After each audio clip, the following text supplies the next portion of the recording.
मैं योग गुरु बाबा रामदेव बोल रहा हूँ। आजकल मुझे एक योग गुरु के अलावा एक अच्छा बिजनेसमैन भी बुलाया जाने लगा है, क्योंकि मैंने विदेशी कंपनियों का बहिष्कार कर स्वदेशी अपनाने पर अधिक जोर दिया और उसी क्रम में मैंने अपनी कंपनी पतंजलि को बाजार में लेकर आया, जिसकी वजह से आज मुझे एक अच्छा बिजनेसमैन भी कहा जाता है।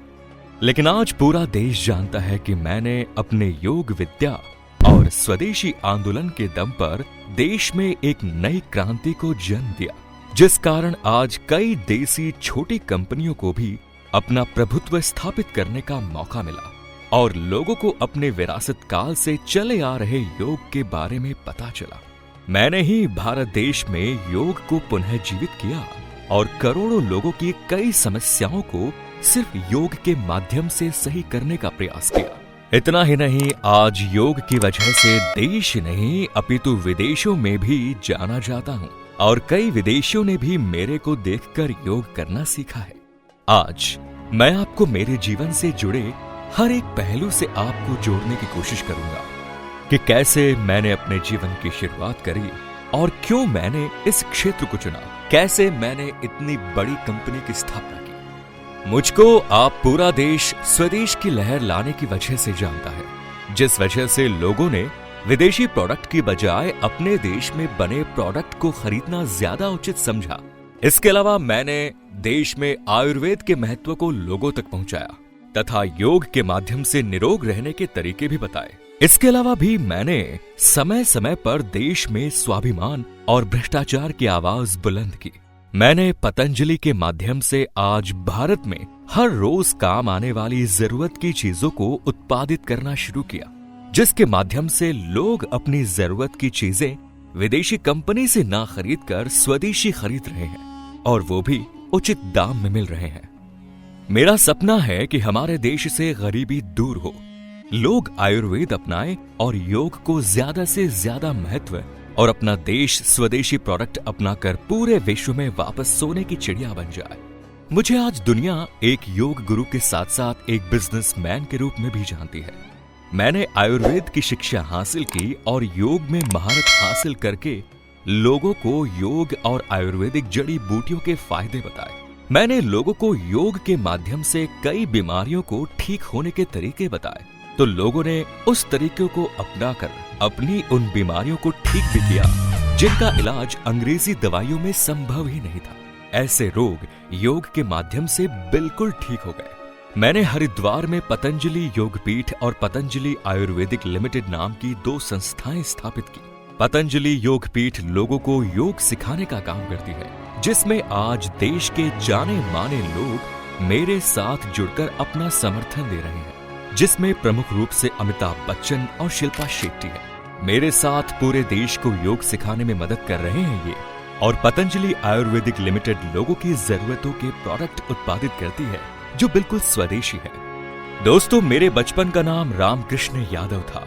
मेरा जन्म हुआ 26 दिसंबर 1965 को सैयद अलीपुर, कस्बा नांगल चौधरी, जिला महेंद्रगढ़, हरियाणा में।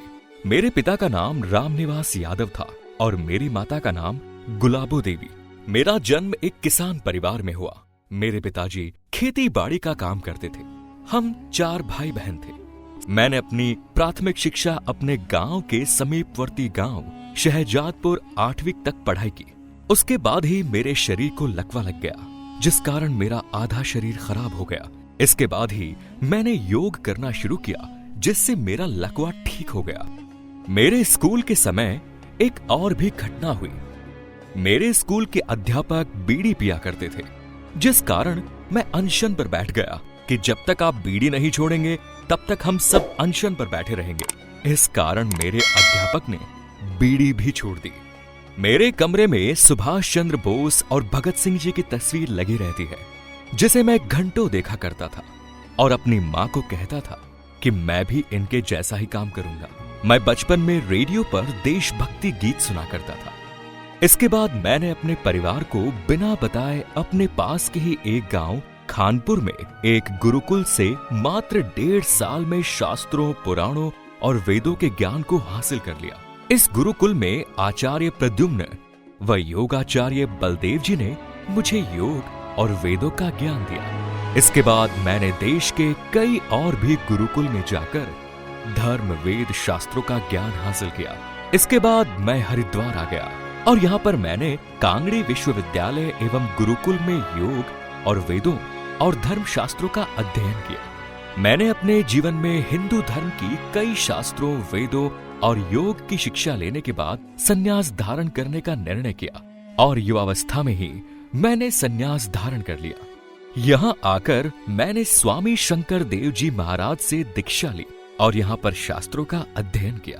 इसके बाद मैंने लोगों को योग सिखाना शुरू किया तथा आयुर्वेद के महत्व को लोगों तक पहुंचाने का काम किया।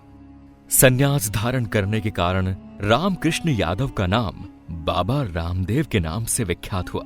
संन्यास धारण करने के बाद मैं और बालकृष्ण हिमालय में तप करने के लिए चले गए और कई वर्षों तक वहां तप किया। मैंने योग पर अपना ध्यान केंद्रित किया तो स्वामी बालकृष्ण आयुर्वेद पर अपना ध्यान केंद्रित किया।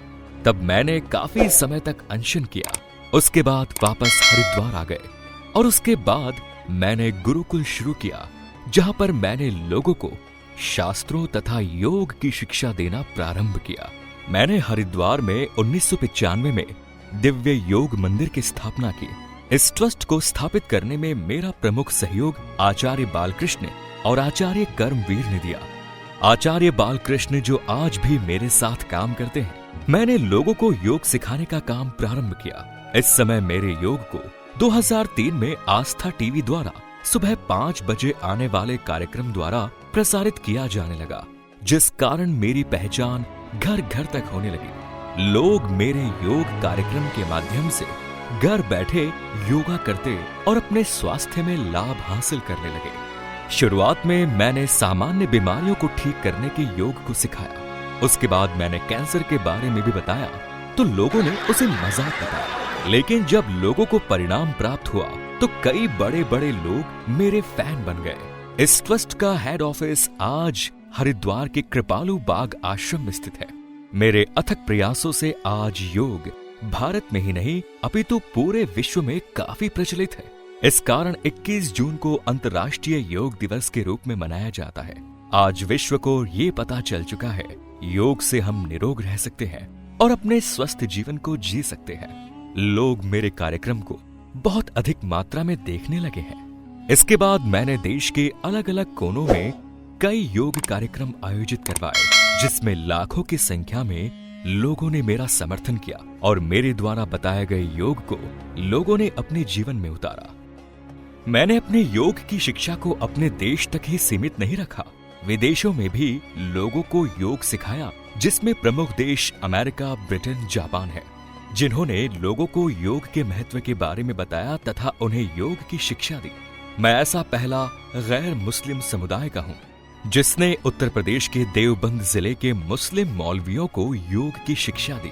मैंने और बालकृष्ण ने पतंजलि योग पीठ आयुर्वेद की शुरुआत वर्ष 2017 में हरिद्वार से की।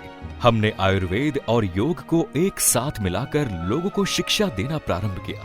पतंजलि योग पीठ आयुर्वेद में स्वदेशी प्रोडक्ट लाकर देश में क्रांति खड़ी कर दी। इससे विदेशी कंपनियों के प्रोडक्ट की कमर टूट गई। इसके अलावा पतंजलि ने और भी सारे प्रोडक्ट मार्केट में उतारे जो आपके द्वारा दैनिक रूप से यूज किए जाते हैं। हमने बहुत सारे ऐसे प्रोडक्ट निकाले जो हम भारत में विदेशी कंपनियों के यूज करते थे। उनकी जगह हमने स्वदेशी प्रोडक्ट निकालकर देश में स्वदेशी अपनाओं की एक क्रांति लाकर रख दी। मेरे और बालकृष्ण के अथक प्रयास और मेहनत की वजह से पतंजलि योग पीठ आयुर्वेदिक संस्थान इतनी तेजी से आगे बढ़ी, इसने पूरे देश में एक क्रांति ला दी। हमने लोगों को योग और आयुर्वेदिक अपनाने के लिए अपील की और साथ ही साथ मैंने स्वदेशी और आयुर्वेदिक के लाभ लोगों को बताया, जिस कारण आज हमारे पतंजलि आयुर्वेद का सालाना टर्नओवर 2500 करोड़ के आसपास है। आज देश के हर एक कोने में पतंजलि की दुकान आपको देखने को मिल जाएगी। मोहल्ले तथा शहर सभी जगह पर आज पतंजलि के स्टोर देखने को मिलते हैं और उस दुकान पर पतंजलि का प्रोडक्ट उपलब्ध होता है। पतंजलि ने देश में बेरोजगारी की समस्या को भी काफी हद तक दूर किया है। पतंजलि कंपनी में आज 5 लाख से भी ज्यादा लोग काम करते हैं। अगर मेरे राजनीतिक जीवन की बात करूं तो मैंने 2010 में भारत स्वाभिमान नाम की पार्टी बनाई, परंतु मेरा प्रत्यक्ष रूप से राजनीति में उतरने का कोई मन नहीं था, जिस कारण 2014 में मैंने प्रधानमंत्री नरेंद्र मोदी को अपना सपोर्ट दे दिया। मैं भ्रष्टाचार के खिलाफ काफी समय पहले आवाज उठाता आ रहा हूँ। 4 जून 2011 में मैंने दिल्ली में स्थित रामबाग में अपने 65,000 अनुयायी के साथ अनशन पर बैठा। इसी बीच रात में दिल्ली पुलिस ने रात में सोते हुए लोगों पर धावा बोला, जिस कारण मुझे यहाँ से निकलना पड़ा। उसके बाद दूसरे दिन मैंने प्रेस बुलाई और बड़े भावुक होकर संबोधन किया। वर्तमान समय में मैं खुले तौर पर भारतीय जनता पार्टी को सपोर्ट करता हूँ। उनके काम की काफी ज्यादा सराहना करता हूँ, जो देश के लिए सही भी है। मैं आयुर्वेद के साथ साथ भारतीय राजनीति में काफी ज्यादा रुचि रखता हूँ और मैं आए दिन राजनीति पर कुछ लोगों पर कमेंट टिप्पणियां करता रहता हूँ। अगर मेरी संपत्ति की बात की जाए तो मेरे पास खुद का एक घर है। इसके अलावा मेरे पास पतंजलि का बहुत बड़ा नेटवर्क है। 2021 के अनुसार मेरी नेटवर्थ 1540 करोड़ भारतीय रुपए है। पतंजलि आयुर्वेद का 15-16 में 5000 करोड़ का कारोबार हुआ। दोस्तों, ये थी बाबा रामदेव के जीवन से जुड़ी हर एक बात। इन्होंने 2019 में आई कोरोना जैसी महामारी से निपटने के लिए भी आयुर्वेद का रास्ता अपनाया और शायद उसी का फायदा मिला कि भारत में बाकी देशों के मुकाबले मृत्यु दर इतनी नहीं रही। इनके सराहनीय कार्य के चलते इनको कई सम्मानों से भी नवाजा गया है, जिनके बारे में भी आपको बताते हैं। इंडिया टुडे पत्रिका ने लगातार 2 साल और इसके साथ ही कई सारी बड़ी बड़ी पत्रिकाओं के बाबा रामदेव जी को देश के 50 सबसे ऊंचे और बड़े असरदार लोगों की लिस्ट में शामिल किया गया। बहरामपुर विश्वविद्यालय द्वारा स्वामी जी को डायरेक्टरेट की उपाधि भी दी गई। भारतीय वाणिज्य एवं उद्योग मंडल एसोचेम ने स्वामी बाबा रामदेव को ग्लोबल नॉलेज मिलेनियम ऑनर के साथ ही देश विदेश की कई अनेकों संस्थाओं और सरकार ने भी प्रतिष्ठित सम्मान दिए। ग्राफिक एरा विश्वविद्यालय द्वारा भारतीय योग गुरु बाबा रामदेव जी को ऑनरेरी डॉक्टरेट प्रदान की गई। भारतीय संस्कृत विश्वविद्यालय तिरुपति आंध्र प्रदेश द्वारा भी बाबा रामदेव जी को महामहोपाध्याय की मानक उपाधि से सम्मानित किया गया। एमिटी यूनिवर्सिटी नोएडा द्वारा बाबा रामदेव जी को 2010 में डीसी ऑनर से सम्मानित किया गया। स्वामी रामदेव जी को पुणे में स्थित डीवाई पाटिल यूनिवर्सिटी द्वारा 2010 में डीएससी ऑनर्स इन योग की उपाधि से भी सम्मानित किया गया और 2011 में स्वामी जी को जनवरी में महाराष्ट्र के तत्कालीन राज्यपाल के शंकर नारायण जी ने चंद्रशेखर सरस्वती अवार्ड से सम्मानित किया। तो आपको वीडियो कैसी लगी कमेंट्स में जरूर बताएं। साथ ही आपके मन में बाबा रामदेव को लेकर कोई भी मत हो तो हमें कमेंट्स में जरूर बताएं और चैनल को सब्सक्राइब करें। धन्यवाद।